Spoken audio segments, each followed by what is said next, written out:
Come per Zucchero, Bocelli, Ennio Morricone e lo scorso anno per Laura Pausini, che si è esibita in una piazza San Marco bagnata dalla pioggia e dall'acqua alta, piazza San Marco si prepara ancora a 2 serate sold out la prossima estate per il doppio concerto dei Pooh il 5 e 6 luglio in piazza San Marco a Venezia con inizio alle ore 21. Saranno certamente 2 serate magiche, parte del tour dei Pooh Amici per sempre, per le quali è già partita la caccia al biglietto. Sarà tutto esaurito a nemmeno 24 ore dall'annuncio. Oggi i Pooh, guidati dal veneto e trevigiano doc Red Canzian, da Milano hanno regalato una preziosa anteprima alle nostre reti, raccontando le sensazioni e l'attesa di esibirsi a San Marco.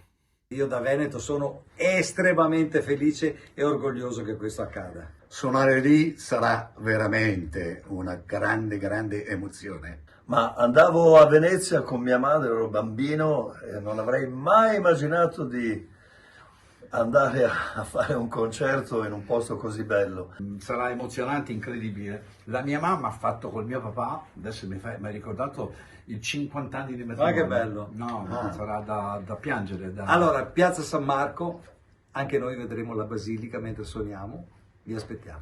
L'invito non cadrà nel vuoto, visto che oggi pomeriggio, a poche ore dall'apertura delle prevendite, che sono iniziate ufficialmente stamattina alle 11, risultavano disponibili online solo ancora pochissimi biglietti, quasi esclusivamente di prima categoria tra le 7 in vendita, ma i Pooh avranno il tributo riservato a San Marco solo ai più grandi.